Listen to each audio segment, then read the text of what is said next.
Welcome back to the Commercial Connections podcast. Today we're doing another multifamily minute where Renee and I break down what's happening in the Eugene Springfield multifamily market and explain what it means for owners. This is part 2 of our multifamily minute on Oregon rent control. In the last episode, Renee and I walked through the actual facts, what rent stabilization is, what changed for 2026, and what didn't. Today, we're talking about something that's just as important, though, the misconceptions that owners may have about rent control and why it matters. That's where I see most of the damage or the stress happening, not because owners are careless, but because misinformation spreads fast, especially when stress is high. I think I shared with you in the last episode, this last fall, I was walking and one of my owners called me and she literally was distraught between choking back tears and gasping for breath. She was like, "Do you realize that they're going to cap our rents at 6% this next year?" And I was like, "Wait, slow down. Where'd you get that information?" Because I knew it wasn't right. And come to find out, she had read something and just translated it into her brain that it was a 6% rent stabilization or rent cap and not the 9.5% that's going into effect for 2026. Yeah, I can't even imagine like getting that call or calling you right away thinking that my rent cap just dropped 4% and just like flipping out, like not even knowing the numbers yet, like just being like, this is immediately bad. I need to call Renee. So, why is this misinformation around rent control so risky right now? Well, because owners are making real financial decisions based on it. And just like that client that called me, she and I had been talking, and they have to do some things with the property before we can put it onto the market. But we've already kind of analyzed it and determined where it should come out price wise in the market. So she knew in her mind, oh my gosh, if I go from where my rents are and now I can't do rent increases and now I'm capped out at 6%, she knew her net operating income was going to drop substantially. And what I see is that people are making financial decisions without all the information. I just hear confident statements that are factually wrong. And those statements then drive panic selling, under renting, or they're freezing in place. Like she self manages. So, had she not been in the mode of thinking about selling and talking to me, she might have made the assumption that her rents were going to be capped at 6%. And when she sent out rent notices in March, she might have sent out rent notices at 6%. Wow. Well, that is huge because then when a buyer comes in, they're going to look at it and be asking, why did you only raise rents by 6%, not the 9.5% that are allowed by the state limit? So it can, under renting can come back and create issues. Yeah. So the law itself isn't always the problem. That's right. The law creates boundaries. It's the confusion where people are not sure. That's where it creates bad decisions. So let's start with myth number 1. Oregon is full of rent control now. We hear this a lot. Yeah, and that's incorrect. Oregon does not have traditional rent control like what's happening in New York and some of the other states. That term is not correct. The correct term is rent stabilization. And that distinction isn't just semantics. No, not at all. Traditional rent control means that it's frozen rent or the government is setting prices. Oregon allows increases every year. There's just a cap on how much.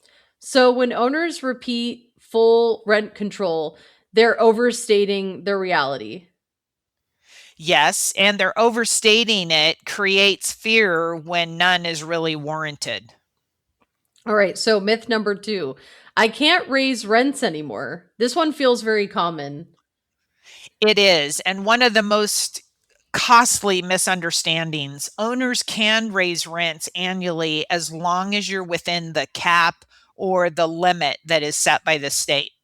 So believing this could actually come back to bite them, like you were saying before. It does. I've seen owners leave meaningful income on the table because they assume the increases weren't allowed, or they undershoot them and they only raise rent 6% instead of the 9.5% that are allowed. And you often talk about this on the podcast, having a property manager. Would that person be up on all the current information that they need? Or is there other resources where they can find out information quicker about landlord resources like eugene.gov or anything like that? Yes, there are some sources and we can drop them in the show notes. I follow one organization that's for the state of Oregon because they also keep abreast with what's happening in the Portland market, because the Portland rent has a little bit of different rules sometimes. And believe it or not, Eugene has its own little set of rules versus if you're in Santa Clara or out of this Eugene proper. So Springfield doesn't have it. So it's really smart if you are involved with an organization like I think it's called Oregon Rental Association. We'll put it in the show notes, but I get their newsletters all the time and they're telling us what the rent increase maximums are. They're telling us if there's new house bills that are coming out, new legislation, and you can also go on their website and join, and then you can get the proper forms. So if you're going to give a rent increase notice to a tenant, do not create that in a Word document on your own. That is the best way to shoot yourself in the foot. Don't do it. Don't do it. Don't do it. Go on a professional website, join an agency or an organization.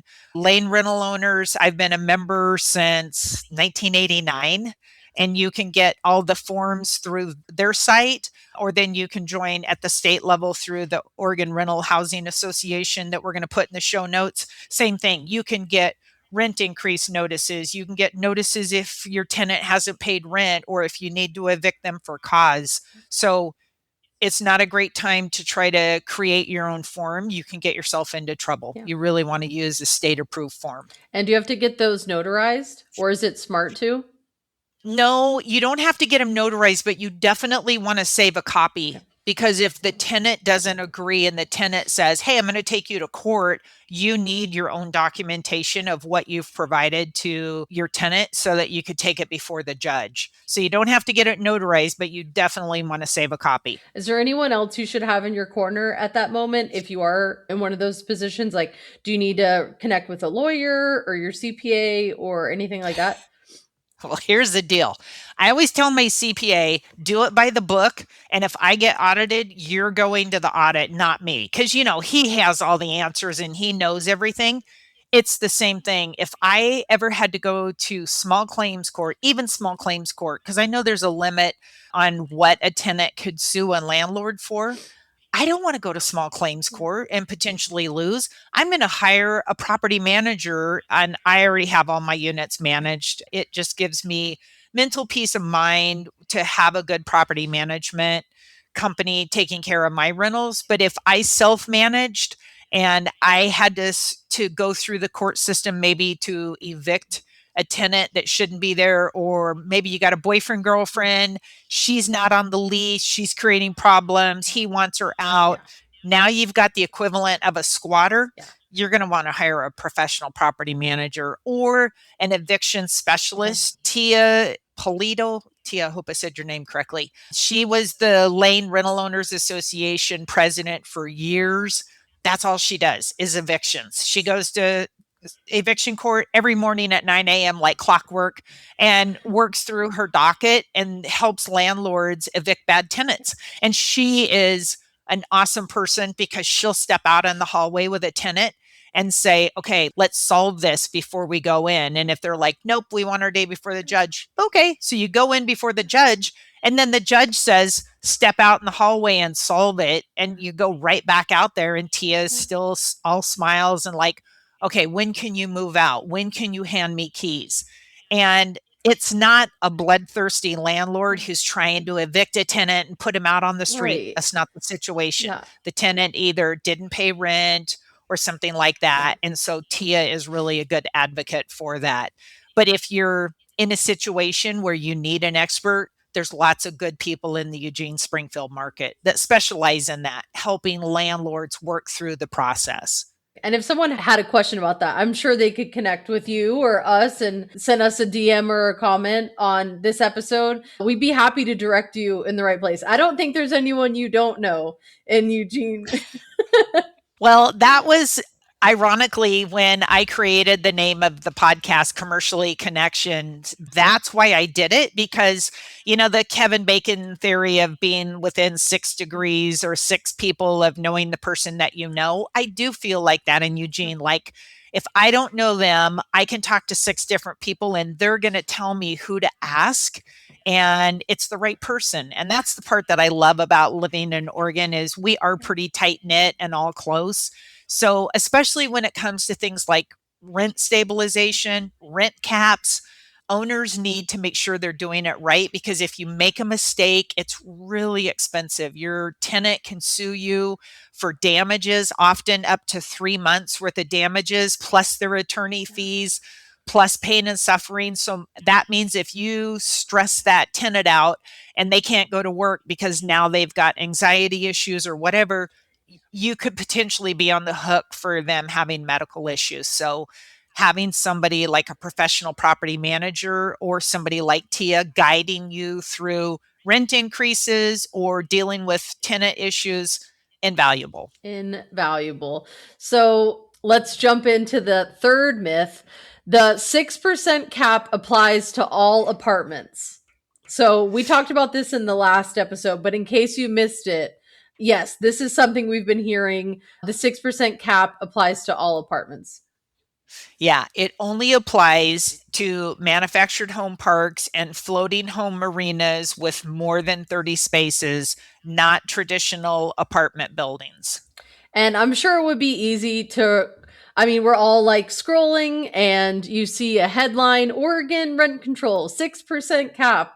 I mean, that would throw me into a tailspin if I was a multifamily owner. Well, honestly, I saw that exact headline about 2 weeks ago and I had to read it 3 times. Like, that's not right. What are they saying? Now, it might have been the fact that it was only my first cup of coffee at 5 a.m. That might have been the problem. But after I read it the third time, then I was like, no, it was kind of buried. Okay, bad news Yes, sells, it does. dramatic headlines sell. That's the only thing people in the news want to put out Yeah. because that's almost like clickbait. Yeah. And so they want to say, oh, Oregon's capping out rents at 6%. And so if you don't really read it, you don't realize that's only for manufactured home parks with 30 units and bigger and marinas. Yeah. Yeah. And Eugene doesn't have to worry about the marinas so much. That's probably more like Portland, Lake Oswego area. But for the manufactured mobile home parks, this is something to look at. Yeah, it's going to drop values overnight, really, for manufactured home park owners that own 30 units and more. So I do feel sorry for those park owners Yeah. because it's going to make a big impact. And you have had someone like in your realm lately who had a manufactured home park of that size? Yeah. And they had like 33 units, but they're giving up 3 of them to make wider driveways and to put in a larger septic system. So they're going to lose 3 of the spaces. So they'll now fit under the 30 unit requirement. So we'll be able to keep their rents up at the 9.5%. But yeah, I deal with people like that all the time. And honestly, what I see coming down the pike is it's almost unfortunate, but what's going to happen is the park owners who are the mom and pop owners that have owned for years, now that their rents are capped out and they're only able to slowly raise to 6%, I see a lot of those owners, especially as they age out, they become it's too much for them to handle. They're either going to have to hire a professional property manager, which is going to increase their expenses and decrease their net operating expenses, or they're going to wind up selling to big national companies that buy mobile home parks. Yeah. And unfortunately, then it just becomes less of a most people that live in a mobile home park, it's a tight knit community and they like the owner, they like the manager that is typically on site. But I think that's going to change in the next couple of years, especially once the 6%, because that 6% cap has just gone into effect for 2026. So I see people probably starting to change out and I think we're going to see a change where people are going to sell to companies that are going to run these parks. Do you have any advice for people who may have to look at those options? Yes, the number one thing that you should do if you own a mobile home park, even if you're at like 25 to 30 units, you're right on the cusp, is pay attention to your expenses and see if you can get your expenses a little tighter. Now, I've also dealt with owners who knew that they were selling. We put it on the market at an aggressive price, and then they wanted to hold to that price no matter how many offers I brought them. I had one in particular that was on the market for 3 years, and every year the owner would drill his expenses down, and he'd be like, "Now I'm mowing the lawns. Now I'm cleaning the restroom in the clubhouse." But the problem is somebody that owns that mobile home park out of Colorado or California, they're not going to come up and mow the lawn and clean the restrooms in the clubhouse. So they're going to apply their market expenses just like you and I do, Brittany, when we analyze property and we look at the owner's profit and loss, but then we also look at what the market says the average expenses are for operating. So I see a lot of people, they're a little what I'd call loose with their expenses. They're really not paying attention and they're thinking, oh, yeah, I'm going to sell next year. Well, get your tax return. Okay. And right now is a pivotal time because you haven't filed your 2025 tax returns yet. Look at your expenses closely with your CPA. If you're going to sell in the next 24 to 36 months, look at your 2025 expenses and make sure they're legitimate expenses. If you've got a personal trip in there, or you're running your car through, or your mobile phone, or whatever, peel out those personal expenses so that those expenses are as tight as possible. Because once you file your tax return, you're saying, this is what I told the government that I earned an income and I earned an expenses. This is my net operating income. That's what a buyer is going to want to look at. So if you're in a situation, you own a mobile home park, now your rents have just been capped, you're already kind of being pushed against the wall. The one thing you can control right now is your expenses. But again, you can't drive your expenses to, oh, I operated a 30 unit park at $2,000 a year in expenses. Buyers aren't going to believe that. They're going to be like, okay, now we don't believe in your numbers at all. We're going to run our own numbers. So you have to use some realistic numbers. But I see expenses all the time where people should really pare them down. Yeah. No, I mean, the two things you're saying are absolutely not only happening because you see it, but also like make so much sense why they're running parallel to each other. Because, of course, you run this business on your own, it's in an LLC. You want to put as many expenses on there as you can so you can get your deductions. However, if you're going to sell, you don't know what the next buyer is going to do, and you have to pull those expenses back so that you can leave it up to them to make their own assumptions. Otherwise, when you get to the table, it's going to be like butting heads of like, this doesn't make sense, or I need a price concession here. And then, like, let's go to the table ready to make a deal. Yeah, totally agree. Yes, absolutely. So, if you're listening and you want to understand how this affects your property specifically, Renee is now offering free pinpoint price evaluations. You heard that right. Free pinpoint price evaluations on your property today. You can also download the Eugene Springfield Apartment Market Snapshot at apartmentpricereport.com. That's aptpricereport.com. And we also have a U of O Apartment Market Snapshot at uoapartmentprices.com. That's uoapartmentprices.com. And these are great sources of information to show you exactly where your property is positioned in the current market. Jumping into myth number 4, I'm still capped after a tenant leaves. Myth number 4, I'm still capped after a tenant leaves my property. Let's talk vacancy decontrol again. Yeah, that's a big one. So vacancy decontrol still exists because basically what that is when a tenant leaves, then the owner can reset rent to market. And forgetting that changes how owners think about turnover. It does because owners who forget that often they're under rent units or they've misjudged their long-term income potential because they didn't look at the market to see where they should raise rents. And sometimes you have to put some money into the property in order to be able to get those market rents.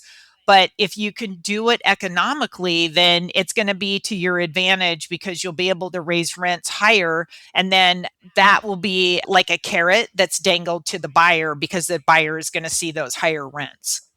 And this is more for me. So, for example, the person, they have their fourplex or 10plex, whatever it is, and then someone moves out, and then they are allowed to bring up the rent to whatever they want. I mean, they may not rent it, but they could technically bring it up to whatever they like, right?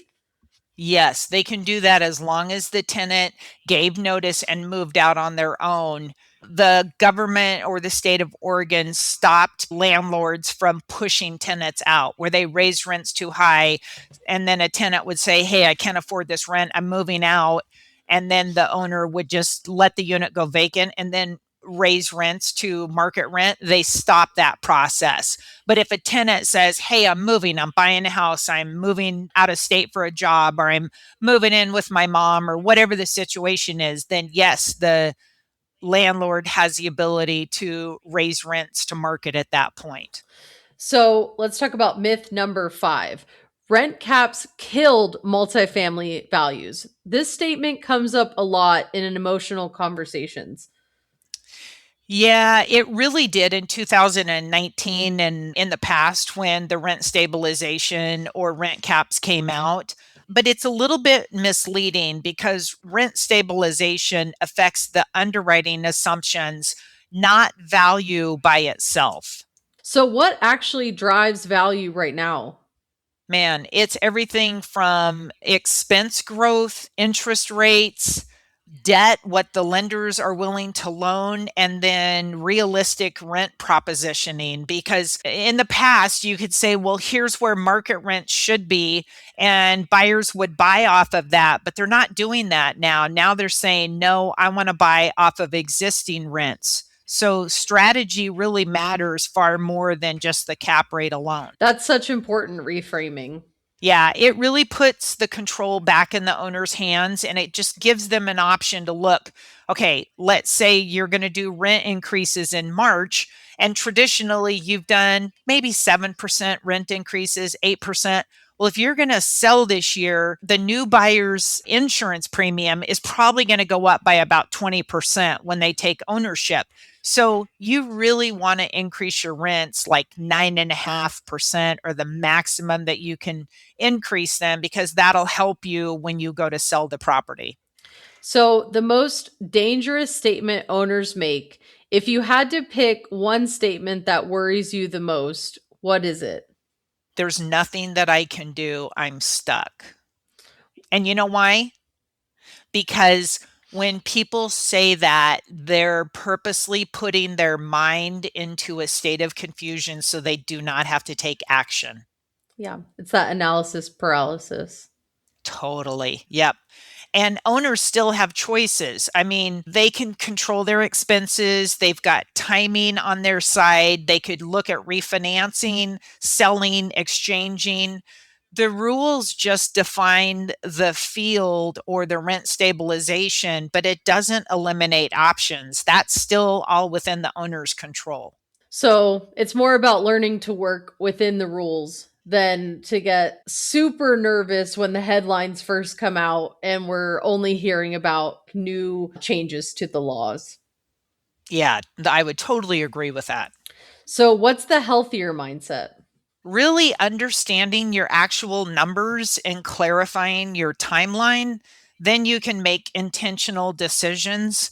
I try to replace assumptions with data, and that's one reason that I offer free pinpoint price evaluations. So, what that process is if a property owner sends me their rent schedule and the last 2 years of their income statements or their profit and loss, then I can put together an analysis and see how your property performed against like and similar properties in the market, whether it's campus or Eugene or Springfield. And I can just look at how your properties performed. And then I could tell you, okay, based on like and similar properties that have sold in this cap rate range, here's a general ballpark on value for what your properties are. It's sort of like a Kelly Blue Book for your car, and it's just the same for property.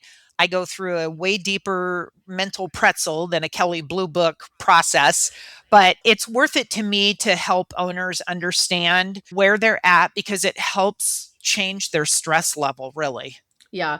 And I think, like you said, knowledge is power, and you have to stay up on the ever changing new law structures, what tenants are up to. I know you did a webinar recently where we talked about tenant fraud, specifically when tenants are applying to properties. So I think we'll have to do a little quick multifamily minute on that one, because I don't know if that webinar came out yet, but I would love to hear more about that and how you frame that. So, one quick question to close this out: what's one thing owners should stop saying immediately?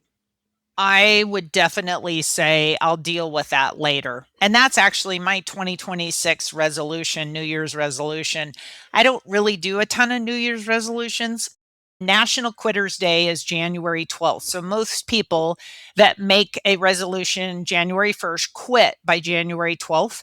Mine is more of a mind frame shift. And I've just decided that I'm going to stop thinking in my mind, oh, I need to do that, but I'll do that later. I'm either going to write it down or I'm going to say no Yeah. more in my life. Yeah. Because often I think, oh, I need to do that. And then it just goes on my to do list. Do I really need to do that? Saying that I'll deal with it later is something that I think owners should stop putting off. Stop driving down the road and thinking in your mind, wow, I should sell my apartment complex. Oh, but nothing else is selling in the market and values have probably gone down and I probably couldn't get what I want. Why are you putting yourself through those mental gymnastics? You're going to drive to the bank or credit union and get there and think, wow, how did I get in this parking lot? Because you've done so many mental gymnastics driving. Okay, that's just maybe my clients that have given me that feedback that have said, Renee, I have been meaning to call you. I need help. Tell me what my property value is. And then one person actually told me, she's like, I finally decided when I pulled into the credit union parking lot and I realized that I had driven and I couldn't even remember driving because I was processing in my head if it was the right time to sell my apartment complex. I was worried about the values. I'm still taking care of my mother who's got dementia. Her health care is important to me. I got to have enough money out of this sale. I mean, there were so many factors that I could tell she was in overwhelm, but she luckily said, I'm done. I'm not going to just keep pushing this off the desk and letting it fall into the trash. Help me figure out what my property is worth. So, if there's one thing that I would encourage property owners to do is knowledge is power. Find out what your property is worth. Find out if maybe you should just stay with what you got. Property, especially apartment complexes, they are like cash cows for a lot of owners. They love them. It generates a lot of income for them. So I'm not saying that you should necessarily sell. Just know what your options are. Yeah. I love that. I love that so much. I know there's so many things that you can spot because of your knowledge and experience that maybe they just haven't thought of yet. And who wouldn't want that? Who doesn't want more knowledge in a day and age when we can get so much knowledge so quickly from AI and social media and stuff? But that's like surface level. We need someone who has tons of experience in that specific area. And so that's why we make this podcast for Eugene Springfield apartment owners, University of Oregon student housing property owners, so we can really speak to you guys and leverage your long time knowledge and experience. So love that. That is great advice. And we all, unfortunately, we all think we have more time and we just don't. Yeah. Like, it's the truth. And let's reflect, what have we done? What do we want to see in the future? But I love that as a 2026 goal. Yeah, absolutely. So, if you're listening to this and want to understand how this affects your property specifically, again, Renee is offering those free pinpoint price evaluations. You can also download the Eugene Springfield Market Apartment Snapshot at apartmentpricereport.com. That's aptpricereport.com. And the U of O Apartment Market Snapshot, uofapartmentprices.com. That's uoapartmentprices.com. We'll be updating those quarterly, but our fall of 2025 just dropped, and those comps are ready for you to download immediately. So get those to get eyes on what comps and what properties are currently selling for today in your area. And if this episode helped you, I'd really appreciate it if you could leave us a quick review on Apple Podcasts or YouTube. Screenshot your review and DM it to @René Nelson on Instagram. Each month, we'll be doing a drawing for a chance to win a copy of Chris Voss's Never Split the Difference. We recommend this book often because his negotiation principles apply directly to multifamily investing, especially when you're navigating offers, inspections, and partnership conversations. Yeah, the dude is amazing. He's a former FBI hostage negotiator. Chris Voss, you're going to be on our show someday. I'm René Nelson, helping you move from stress to stability and from hands-on management to hands-free income. See you next time.